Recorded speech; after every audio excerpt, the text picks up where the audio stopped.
1년 전쯤 오리건주 티엘슨 산 북쪽 깊은 숲속에서 있었던 일이야. 그냥 니들 의견이 듣고 싶어서 써봐. 믿든 말든 맘대로 해. 1일차, 내 단짝 트래비스와 캠핑 여행을 떠난다. 주말 포함 3일간을 수풀을 헤치고 총을 쏘고 헛짓거리나 하며 보낼 계획이었다. 138번 고속도로 쪽 퍼시픽 크레스트 트레일에서 출발해서 산등성이와 약 3km 떨어진 곳에서 트레일을 벗어난다. 첫날은 정말 멋졌다. 술만 마시고 총은 별로 쏘지 않았는데 PCT의 하이커 히피놈들이 무서워할까봐 적어도 트레일에서 8km는 떨어진 후에 쏘려고 했었다. 밤이 깊어지자 완전히 술이 떡이 되어 텐트를 치기도 귀찮고 하늘도 맑겠다. 그냥 카우보이 캠핑을 하게 되었다. 오밤중에 한 번 잠에서 깼던 게 기억나는데 정확히 뭐 때문이었는진 모르겠지만 아무튼 아직도 취해 있던 나는 곧바로 다시 잠에 들었다. 2일차, 끔찍한 두통과 함께 잠에서 깬 나는 캠핑을 하던 곳 근처에 있는 계곡으로 물을 길러 간다. 침낭에서 미끄러져 나와 내 베레타 92를 권총집에 넣는다. 트래비스는 이미 어디론가 사라지고 없었다. 나는 그놈도 아마 계곡으로 갔을 거라고 짐작한다. 텐트 없이 밖에서 자면 숙취가 있어도 해가 뜨자마자 잠에서 깨버리기 마련이니까. 개울로 향하는데 철벅철벅 물 튀기는 소리가 엄청 들려온다. 젠장. 트래비스가 목욕하는 거 마주친다든가 그딴 게이스러운 이벤트는 필요 없는데. 나는 생각했다. 나는 깎아지른 두구로 걸어가서 4.5m 아래 물속에 검은 꼬리 사슴 한 마리가 계곡에 낑겨있던 통나무에 걸려 몸부림치는 걸 본다. 그건 어린 암사슴이었고 기껏해야 태어난 지 1년 반 정도밖에 되어 보이지 않았다. 생긴 게 뭔가 잘못되어 보였지만 사슴이 몸부림쳐대는 바람에 물이 흔들려 확실히 볼 수 없었다. 상당한 양의 피가 계곡을 물들이고 있었고 나는 그 피가 하류로 흘러가는 걸 볼 수 있었다. 하지만 왠지 나는 그 녀석의 눈에서 희번득한 광기를 보았다. 젠장 어쩌겠어. 아마 이 깎아지른 둑에서 떨어지는 바람에 다리가 부러졌거나 개울에 있는 잔해에 꿰뚫렸나 보지. 뭐가 됐던 간에 숨이 끊어지는 건 시간 문제임이 분명했다. 불행히도 수중에는 베레타 권총밖에 없었고 이 불쌍한 동물에게 자비를 베풀어준답시고 10발씩 총알을 박아넣을 수는 없었기 때문에 나는 캠핑을 하던 곳으로 돌아가서 AR 소총을 집어들고 두구로 돌아온다. 사슴 거의 바로 위에 서서 가슴에 조준하고 3발을 박아넣었다. 녀석이 몸부림을 하도 심하게 쳐서 내가 제대로 조준할 수 있었던 유일한 부위였다. 그 즉시 녀석은 움직임을 멈췄고 일용할 사슴 고기가 생겼다. 계곡 아래로 향하기 위해 빙 돌아간다. 사슴이 끼어있는 곳으로 내려가 녀석을 회수하기 위해 물살을 헤치고 다가간다. 가까이 접근하면서 나는 무엇인가가 존나게 잘못되었다는 사실을 깨닫는다. 녀석의 네 다리가 전부 가죽이 완전히 벗겨져 있었고 근육, 뼈, 힘줄만 남아있었다. 나는 녀석을 잡아당기기 시작하면서 배가 갈려있는 걸 발견한다. 녀석의 아랫배에 수평으로 30cm 길이의 잘린 자국이 10cm 정도의 간격을 두고 좌르륵 나있는 게 보였다. 그 자국들은 마치 메스로 가른 듯 굉장히 깔끔하고 서로 평행되게 잘려있었다. 바로 그때 엄청 큰 비명소리가 들려온다. 트래비스의 목소리였다. 사슴 따윈 내팽개치고 캠프를 향해 달리기 시작한다. 아직도 머리가 존나게 울려댔지만 아드레날린 덕분에 신경 쓰지 않고 쏜살같이 뛰어간다. 캠프에 도착했을 때 나는 트래비스가 엉덩이를 문지르며 뒤로 걸어가는 것을 보았다. 아니 똥 싸고 있는데 웬 족같은 말벌이 튀어나와서 내 엉덩이를 쏘고 가서. 아이 트래비스 이 새끼. 우리는 서로 웃음을 터뜨리곤 나는 계곡에서 사슴을 발견했다며 보러 가자고 말한다. 우리가 그곳에 도착할 즈음 사슴은 사라지고 없었다. 아마 하류로 흘러갔을 수도 있었지만 이건 작은 개울이고 물살도 세지 않으며 개울에 끼어있던 통나무는 여전히 그곳에 있었다. 우린 내가 아까 서있던 곳의 반대편 두구로 걸어갔고 진흙 속에 내 발자국 바로 옆에는 내가 평생 본 것 중 가장 이상한 발자국이 있었다. 그 자국은 삼각형 같은 모양의 앞쪽에 한 개의 발톱이 나와 있었고 보폭은 250cm 정도로 굉장히 넓었다. 거짓말은 하지 않겠다. 우린 상당히 존나게 겁에 질려 있었다. 우린 캠프로 돌아가 장비를 전부 챙긴 후 다른 곳으로 가기 위한 걸음을 재촉했다. 우린 정찰을 할 수 있게 산 위로 올라간 다음 숲이 우거지지 않은 곳을 찾아가기로 결정한다. 수목 한계선에 가까워지자 바위가 많아지고 지나기 어려워지기 시작했기 때문에 우린 그날 내내 수목 한계선 가장자리를 따라 하이킹을 계속한다. 우린 오늘은 일찍 캠프를 세우고 총이나 좀 쏘고 바보 같은 짓이나 하면서 아까 있었던 일을 최대한 잊고 남은 주말을 즐겁게 보내려 노력한다. 내가 우리 사격장에 종이 타겟을 설치하고 있을 때 갑자기 굉장히 큰 고음의 소리가 마치 이명이 난 것 같은 소리가 울려온다. 하지만 그건 이명 따위가 아니었다. 그 울림 소리가 숲에 메아리 치는 게 들려온다. 나는 약 25m 떨어져 있는 트래비스를 쳐다보았고 그는 왼쪽을 바라본 채 무엇인가에 대고 AR을 조준하고 있었다. 그는 겁을 먹은 듯 보였다. 갑작스럽게 들려왔던 그 소린 사라질 때도 갑작스럽게 멈췄다. 소리가 멈추자마자 우리 주변의 모든 나무에 있는 모든 새들이 날아가는데 적어도 100마리는 되어 보였다. 나는 달려서 트래비스에게 돌아간다. 달리다가 헐거운 돌에 걸려 넘어져 총을 손에 든 채로 앞으로 엎어졌다가 다시 일어나 계속 달린다. 내가 도착했을 때 트래비스는 여전히 AR을 수평으로 들고 산 아래 숲 안쪽을 훑어보고 있었다. 야 씨발 방금 뭐였냐? 그는 아무 말도 하지 않고 그저 숨을 헐떡이고 있었고 그의 얼굴에 땀이 흐르는 게 보였다. 트래비스? 저기 아래에서 뭔가 봤어. 그가 말했다. 그의 목소리가 떨리고 있었다. 뭘 본 거야? 그가 무기를 내리고 나에게 말할 만큼 진정되기까지 5분 정도 걸렸다. 트래비스의 입에서 나온 첫마디. 우린 여기서 떠날 거야. 지금 당장. 우리는 모든 짐을 챙겨서 고속도로를 향해 아래로 되돌아간다. 지금은 오후 6시경이고 이는 우리가 밤새 하이킹을 해야 한다는 걸 뜻한다. 내가 이 점을 지적했지만 트래비스는 그런 것 따윈 신경도 쓰지 않는 것 같았고 그렇게 우리는 출발한다. 걸어가는 중에 트래비스는 자기가 무엇을 봤는지 나에게 설명하기 시작한다. 그것은 새까맣고 나무의 첫 번째 가지에 닿을 만큼 키가 컸다고 했다. 이 말인즉 높이가 약 6m였다는 뜻이다. 트래비스는 그 울리는 소리가 나기 시작하자마자 그것에 대해서 알아채렸고 그가 그것을 똑바로 쳐다보자 그것은 수직으로 뛰어올라 나뭇잎 사이로 사라졌다고 했다. 트래비스는 그것이 아마 9에서 12m 정도의 높이를 수직으로 뛰어올랐다고 말했다. 나는 초자연적 음모론 같은 헛소리는 좋아하지 않지만 그런 일까지 겪고 난 이상 그의 말을 부정할 수는 없었다. 밤 11시쯤 굉장히 어두웠고 우린 여전히 하이킹을 하고 있었다. 너무 피곤했다. 하지만 트래비스는 피곤해하지 않았다. 마치 무언가에 홀린 사람 같았다. 우린 드디어 트레일에 도착했고 나는 안도의 한숨을 내쉰다. 트레일 같은 인간 사회의 흔적은 놀라울 정도로 우리를 안심하게 했다. 이제 핸드폰이 터지기 시작해서 나는 아내에게 전화해서 1시간 후에 트레일 시작 지점에 도착하니 우리를 데리러 오라고 한다. 아내는 화난 듯 보였지만 알겠다고 말했다. 갑자기 다시 그 울리는 소리가 나기 시작한다. 이번에는 더 시끄러웠다. 우리 둘 다 젖먹던 힘을 다해서 달리기 시작한다. 우리가 달리는 길 앞쪽에서 나무 꼭대기들이 앞뒤로 흔들리기 시작한다. 트래비스가 그 자리에 딱 멈추더니 나무 꼭대기에 대고 미친듯이 총을 갈기기 시작한다. 그가 난폭하게 총을 쏘는 모습에 나는 겁에 질렸다. 트래비스가 한탄창을 전부 비우자마자 그 울리는 소리가 멈췄다. 우린 잠시 동안 가만히 서 있는다. 그곳은 쥐죽은 듯 고요하다. 갑자기 우리 뒤쪽에서 마치 벼락이 떨어지는 듯한 소리가 울려 퍼졌고 우린 그와 동시에 튀어나간다.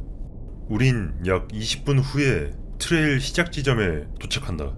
잠시 후 아내가 차를 몰고 나타났고 우린 그곳에서 내뺀다. 그 후 그 숲엔 다시는 돌아가지 않았어. 가고 싶지는 않고. 니들 중에 이런 일을 겪어본 사람이 있는진 모르겠지만 그것 때문에 내가 똥 찌릴 정도로 겁에 질렸었다는 건 확실해. 너희들에게 들려줄 이야기가 있어. 이 이야기는 아무에게도 한 번도 한 적이 없었지만 오늘 몇 가지 답변을 얻고자 이 이야기를 X에 게시하기로 결정했어. 약 2년 전쯤 평범한 독일인인 나, 어릴 적부터 친구인 애들이 몇 명 있었다. 아빠가 철강 사업에 뛰어들어 크게 성공한 부잣집 아들. 일단 여기선 부자 친구라고 부르겠다. 그리고 흑인은 아니지만 흑인을 동경하는 백인 아이, 흑인 친구. 그리고 괴짜 친구. 얘가 무슨 놈인지는 굳이 설명 안 해도 되겠지? 어렸을 때 우리는 모두 하나의 공통된 관심사를 가지고 있었다. 그건 바로 빌어먹을 스쿠비두. 그래서 우린 나이를 좀 먹자 귀신 들린 집 같은 거에 환장을 하게 되었다. 우리는 독일, 그러니까 베를린에 살았던지라 2차 대전 때 쓰던 버려진 시설, 격전지 같은 게 사방에 널려 있었고 귀신 이야기도 산더미처럼 많았다. 그러니까 우리 모두는 무서운 것들에 둘러싸여서 자랐던 거지. 그래서 우리가 고등학교를 졸업하자마자 부자 친구가 우릴 유럽 여행에 초대했다. 우리 모두 그놈만큼 부자는 아니었던지라 사실상 걔가 여행 비용을 전부 부담했다. 솔직히 말해서 우리 중 누구도 그런 도움은 받고 싶어 하지 않았지만 우린 모두 가족처럼 친했기 때문에 고맙다고 말하고 여행을 시작했다. 우린 먼저 암스테르담에 가서 귀신이 나온다는 곳을 신나게 돌아다녔다. 특히 기억에 남는 곳은 비어질리 성이었는데 뭐 그딴 곳은 이제 우리에게 있어선 아무것도 아니었다. 아까 말했듯이 우린 버려진 2차 세계대전 기지 같은 곳에 기어들어가며 자랐기 때문에 사실상 우리를 겁먹게 하는 건 아무것도 없었다. 다양한 도시를 방문하고 난 후 우린 프라하에 가기로 결정했다. 체코랑 슬로바키아는 귀신 들린 곳으로 꽤 유명했지만 솔직히 우리는 그닥 특별한 건 보지 못했다. 체코에서의 여행이 끝나갈 무렵 슬로바키아어를 할 줄 알았던 흑인 친구가 우리에게 귀신이 많이 나오기로 유명한 후스카 성에 대한 이야기를 꺼냈다. 키이우에 갈 때까지 할 일도 없었고 안 될 거 없지 싶었던 우리는 후스카 성에 가기로 결정한다. 모르는 사람들을 위해 설명하자면 그곳은 방대한 숲으로 둘러싸여 있었기 때문에 괴짜 친구가 그곳에서 캠핑을 하자고 제안했었다. 우리 모두 그 제안에 지대한 관심을 보였기에 부자 친구는 우리에게 캠핑 용품을 사줬고 우린 그곳으로 출발했다. 하지만 그 성은 정부에 의해 봉쇄된 듯 보였고 멍청했던 우리들은 밤에 몰래 숨어 들어가기로 결정한다. 숨어든 후 바로 성으로 가볼까 생각도 했지만 캠프파이어에서 나온 연기가 순찰대에 잡히지 않도록 숲속 더 깊은 곳으로 행진하기로 결정한다. 그 후 한두 시간 후에 우리는 거대한 대문을 발견했던 걸로 기억한다. 고풍스러운 대문이 말 그대로 숲 한가운데에 엎어져 있었다. 꽤 낡아 보이고 녹이 슬지 않았던 걸로 봐서는 철제는 아닌 듯 했다. 우린 사진을 몇 장 찍고 계속 이동하기로 결정한다. 이제 이야기는 여기서부터 이상해지기 시작한다. 우리가 이동하는 내내 무슨 소리가 계속 들려왔다. 처음에는 덤불을 흔드는 바람과 나뭇잎이 흔들리는 소리였고 우리는 거의 평생 이런 일을 해왔기 때문에 그건 딱히 무섭지도 않았다. 그런데 바람이 정말 심하게 불기 시작했고 괴짜 친구는 이제 그만 캠프를 세워야 한다고 제안을 해왔다. 우린 그 제안을 받아들여 바람이 모든 걸 뒤집어 엎으려는 와중에 캠프를 세우기 위해 최선을 다한다. 그러더니 갑자기 바람이 뚝 하고 멈춰버린다. 말 그대로 모든 소음이 그냥 멈췄다. 아직도 겁을 먹지는 않았지만 확실하게 경계 상태에 들어갔다. 부자 친구가 도대체 어디서 났는지 총을 꺼내들었고 괴짜 친구는 책과 소금을 꺼낸다. 그래 맞아. 혹시나 몰라서 우린 이런 비상기획도 세워뒀었지. 우리 중에 가장 겁이 없는 흑인 친구는 바람이 없는 틈을 타 캠프를 세우기로 결정했고 방금 있었던 일은 전부 잊은 채 우리 모두 그놈을 도운다. 마침내 모든 준비가 끝나고 우리는 모두 그날 밤은 이만 잠자리에 들기로 결정한다. 그날 밤 정말 손에 꼽힐 정도로 끔찍한 꿈을 꿨다. 무슨 꿈이었는지 기억이 나지 않아도 얼마나 끔찍했는지 땀에 푹 젖은 채 깨어났다. 일어나서 옷을 챙겨 입고 밖으로 나간다. 흑인 친구를 빼고 모든 사람들은 전부 얼굴이 낯빛이었다. 부자 친구가 GPS를 꺼내 성을 찾으려고 한다. 그때 상상할 수 있는 최악의 일이 벌어진다. GPS가 작동하지 않았다. 우리는 모두 당황해서 핸드폰을 꺼낸다. 꺼져 있었다. 여기 올라오기 전에 분명히 우리 모두 완전히 충전을 시켜놓았는데 벌써 배터리가 죽었을 리가 없었다. 우리 모두 꽤나 놀랐다. 귀신은 별로 무섭지 않았지만 야생에서 살아남는 게 진짜 무서웠기 때문에. 우린 모두 짐을 챙기고 걸어온 길을 되돌아가기로 한다. 그러면서 우리는 결국 처음 시작했을 때보다 더 길을 잃고 만다. 뒤에서 뭔가 큰 소리가 들려오자 우리 모두 패닉 상태에 빠지기 시작한다. 우리 모두가 바짝 긴장해 있자 부자 친구가 총을 꺼내들고 돌아서서 소리친다. 나와! 그가 명령하자 숲에서 한 남자가 나왔고 우리 모두는 흠칫 놀란다. 그는 손을 들고 있지만 굉장히 짜증이 난 것처럼 보였다. 그는 우리를 상당히 화가 난 듯한 표정으로 바라보며 묻는다. 당신들 같은 사람이 대체 여기서 뭘 하는 거야?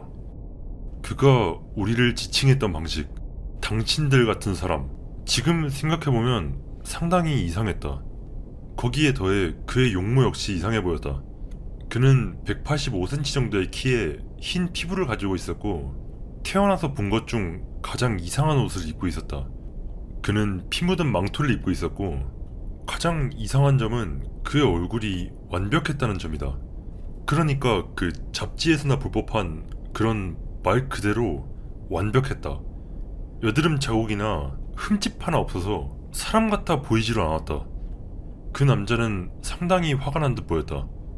이때 흑인 친구, 자기 옷차림만큼이나 마음도 흑인이 되고 싶어 했던 그는 이에 기분이 상한 듯 보였다. 자, 여기서 약간의 배경 설명을 하겠다. 흑인 친구는 알파가 되고 싶어 하는 놈이었고 입을 다물 때를 몰라서 많이 두들겨 맞곤 했었는데 그래서 무술인가 뭔가를 배우기 시작했었다.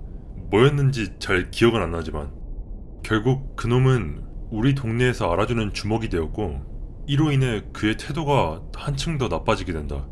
왜냐하면 이제 그는 그동안 말뿐만이었던 위협을 뒷받침할 수 있는 힘이 생겼으니까. 흑인 친구가 그 남자의 코앞까지 다가가서 그를 쌍년이라고 부르며 여기서 뭘 하고 있냐고 물었다. 망토 입은 친구는 이제 짜증난 듯 보였는데 싸움이 시작되기 직전에 부자 친구가 그 전형적인 똥꼬 빠는 표정을 하고 두 사람 사이에 끼어든다. 부자 친구는 상황을 정리하고 그 남자에게 그가 누구인지 물었다. 그 남자는 대답하지 않았지만 이제 훨씬 덜 짜증난 듯 보였고 그는 우리가 반드시 이곳을 떠나야 한다고 말한다. 우린 약간 안도하며 그에게 이곳에서 어떻게 나갈 수 있는지 물었다. 이 말에 그는 놀라서 거의 뛰듯이 뒤로 물러선다. 그러니까 돌아가는 방법을 모른다고? 우리 모두 그에게 길을 잃었다고 말했고 그는 이제 완전히 편집증적으로 보였다. 우린 모두 그에게 무슨 문제라도 있는지 물었다. 그 남자의 표정이 다시 원래대로 돌아왔고 그는 우리에게 최선을 다해 빠져나갈 길을 찾아야 한다고 말해온다. 우린 모두 굉장히 혼란스러워했고 평소보다 더 틱틱대는 듯한 흑인 친구는 그 남자가 마음에 들지 않는다고 말한다. 우리가 흑인 친구한테 이유를 묻자 그는 그저 그니까 알잖아, 그냥 저놈 뭔가 창자 빠진 것 같아 라고만 말했다. 그 남자가 자기가 온 길을 되돌아 떠났는데 그가 어찌나 빠르던지 가장 이상한 점은 그는 달리고 있지를 않았다는 것이다. 그는 그냥 사라졌었다. 우린 도움을 청하며 그 남자를 쫓아갔지만 그는 이미 사라지고 없었다. 결국 우린 다 집어던지고 일단 이 망할 놈의 숲에서 빠져나가기 위한 노력을 계속하기로 한다. 해가 지자 우리는 다시 캠프를 차리기로 했지만 부탄가스가 다 떨어져서 불을 피울 수가 없었다. 밤이 찾아오자 더 이상한 일들이 일어나기 시작한다. 우리 모두 어떻게든 잠을 청하려 노력하는데 숲에서 계속 무슨 소리가 들려온다.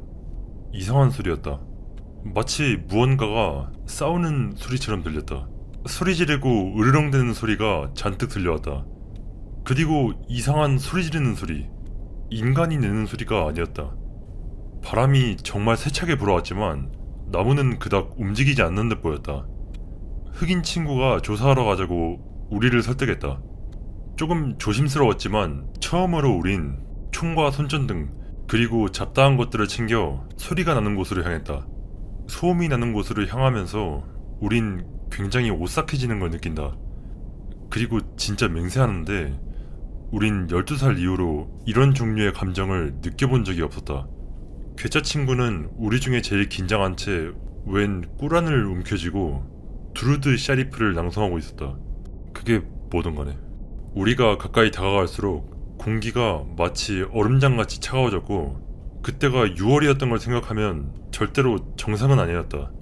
그리고 소리가 나는 곳에 가보니 그곳엔 아무것도 없었다. 그저 텅 빈 공터일 뿐이었다.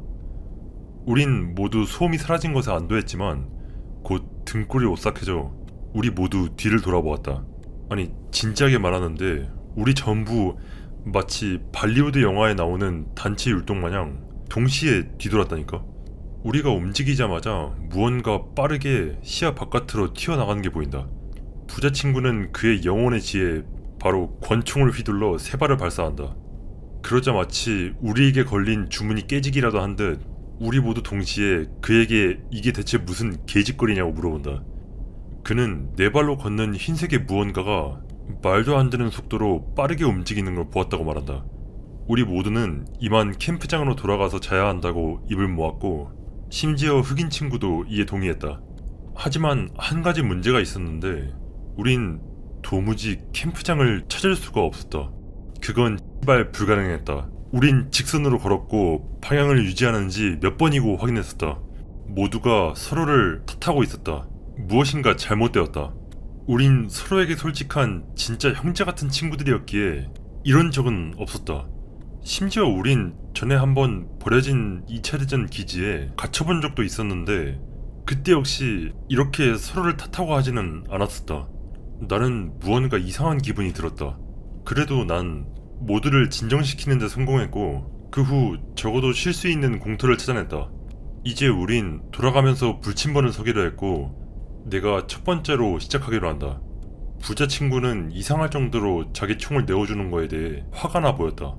내가 첫 번째 불침번을 서면서 필연적으로 하늘을 올려다보게 되었고 금음달이라 하늘의 달빛도 옅었고 그마저도 숲이 죄다 가리고 있었다.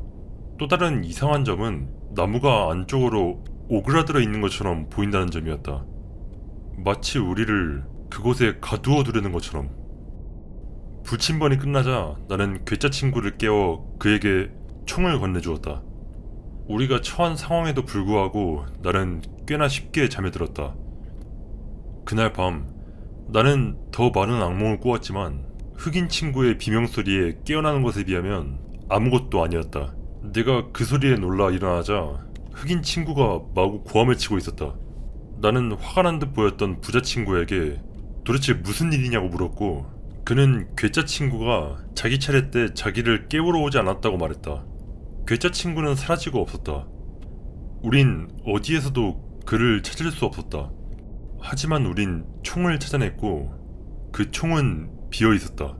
우리 모두는 꽤 화를 내거나 걱정하거나 소름 끼쳤다. 우린 괴짜 친구를 찾아다녔지만 그는 그냥 사라진 것처럼 보였다. 발자국도 없고 아무것도 없었다. 우린 그가 어떤 이유에선지 총에서 총알을 빼갔을 거라고 확신했다. 그도 그럴 게 총을 쐈다면 우리 모두가 깨어났을 테니까. 그의 이름을 부르며 돌아다니던 중 우린 또 다른 낯선 사람을 발견한다. 이번엔 여자였다. 그 여자는 맹세하건대 내가 태어나서 본 여자 중에 가장 섹시했었다. 말 그대로 흠잡을 데 없는 얼굴에 전에 본 그 남자의 것과 매우 비슷한 망토를 두르고 있었다. 그녀는 우리가 여기에 있다는 것 자체로 꽤 화가 난 듯 보였다. 우리가 길을 잃었다고 설명하자 그 여자의 얼굴이 하얗게 질린다. 그녀는 그러더니 우리 말에는 대답하지 않고 우리에게 물었다. 당신들 중에 사라진 사람 있죠? 농담이 아니라 진짜로 그렇게 물었다. 우리 모두는 그 말에 경계 상태에 들어간다. 괴짜 친구의 가장 친한 친구인 흑인 친구가 금방이라도 그 여자를 두들겨 팰 것 같았다. 그놈은 그녀에게 소리를 지르며 괴짜 친구에 대해 뭘 아느냐고 묻는다. 우린 그를 진정시키려고 노력했지만 그는 그녀에게 달려들었고 그때 정말 이상한 일이 일어난다. 그 여자는 눈 하나 깜짝 않고 흑인 친구의 주먹을 잡고선 그놈의 불알을 어찌나 세게 걸어차는지 우린 무엇인가가 끊어지는 소리를 들었다. 그건 가능한 일이 아니었다. 흑인 친구는 우락부락하느라 엄청 빠르기 때문에 그 어떤 사람도 그의 주먹을 잡는다는 건 불가능했다. 바로 그때 난 우리가 상대하는 게 사람이 아니었을지도 모르겠다는 생각이 들었다. 그녀는 약간 화가 난 듯 보였지만 우리가 흑인 친구를 다독이는 동안 그냥 떠나갔다. 부자 친구는 그녀를 쫓아갔지만 그녀가 어디로 갔는지 전혀 모른 채 돌아왔다. 그 후 계속해서 괴짜 친구를 찾아다니던 우리는 우리의 옛 캠프를 찾았는데 타고 남은 잿더미 반대편에 멍청하게 앉아있던 놈이 누구였는지 알아? 그 쌍놈의 괴짜 새끼. 그가 우리를 보기 위해 일어섰을 때 그의 얼굴에는 이상한 미소가 한가득 피어있었다. 마치 그 채셔 고양이의 웃음같이. 우리가 가장 먼저 느낀 건 그가 무사하다는 사실에서 온 안도감이었고 두 번째는 바로 분노였다. 우린 그가 떠난 것에 대해 잔뜩 화가 나 있었지만 그는 연신 사과하면서 자기는 시설을 사용해야 했다고 말했다. 우리는 그게 화장실을 의미하는 것이라 짐작하고 얘가 화장실을 갔다가 이 캠프를 발견했구나 하고 생각했다. 우리가 총 속에 있던 총알은 어떻게 했냐고 묻자 괴짜 친구는 놀라더니 처음으로 그의 얼굴에서 그 소름 돋는 미소가 사라졌다. 그는 우리가 무슨 말을 하는지 모르겠다고 했고 우리는 한참을 따져 묻다가 결국 포기하고 그의 말을 믿는다. 우리가 어떻게 그곳을 빠져나갈까에 대해 계획을 세우고 있자 그때 괴짜 친구가 낄낄 웃기 시작한다. 처음에는 가벼운 웃음으로 시작했던 게 나중엔 대놓고 깔깔대기 시작한다. 우리 모두 약간 소름 돋아 있지만 두려움이란 걸 모르는 흑인 친구는 괴짜 친구에게 뭐가 문제냐고 물었고 그는 그저 다른 생각하고 있었을 뿐이라고만 말한다. 우린 약간 황당해했지만 뭐 괴짜놈이 괴짜놈 하는 거지 뭐. 원래 좀 이상한 놈이었으니까. 우린 캠프를 떠나고 싶지 않았기에 밤이 되자 우린 그냥 여기에 머물렀다. 그날 밤 늦게 부자 친구와 흑인 친구가 나를 깨웠다. 그들은 괴짜 친구가 뭔가 이상하다며 우리가 나가서 무슨 일이 일어나고 있는지 확인해야 한다고 이야기한다. 나도 이상하게 생각하고 있던 차였기 때문에 뭘 해야 할지에 대한 대화를 나눈 후 우린 밖으로 나가 캠프 주변을 둘러보기로 결정했지만 이번엔 길을 잃지 않기 위해 계속 지나온 길을 추적하기로 한다. 우린 자기 텐트에 있는 괴짜 친구를 깨우지 않도록 조심하며 밖으로 나간다. 우리가 나가자 공기가 다시 차가워지고 말 그대로 얼어붙을 정도로 추워졌다. 우리 입김이 다 보일 지경이었다. 바로 그때 무엇인가가 우리를 강타한다. 냄새였다. 정육점의 아들인 흑인 친구만이 그 냄새의 정체를 알아차리고 우리에게 얘기했다. 죽은 고기의 냄새. 우린 흑인 친구와 그의 코를 따라간다. 그 다음 우리는 우리가 발견한 거에 놀라 까무러칠 뻔한다. 그건 괴짜 친구였다. 몸이 갈기갈기 찢어진 듯 보였지만 그가 확실했다. 그보다 더 끔찍했던 건 바로 미안, 글쓰기가 쉽지가 않다. 그놈은 나에게 마치 형제와도 같은 놈이었는데 그의 몸에는 구더기가 들끓고 있었다. 죽은 지 한참은 되어 보였다. 그의 꿀한 사본은 그의 옆에 있는 나무 그루터기 위에 놓여 있었다. 우린 누구나 이 상황에서 할 법한 일을 했다. 우리 모두 구토를 한다. 흐느낌과 함께 신을 찾으며 소리지른 후 우린 그 자리에서 달려나가 공터로 향한다. 우리 모두 제정신이 아니었다. 그러다 부자 친구의 얼굴이 심상치 않음을 느낀다.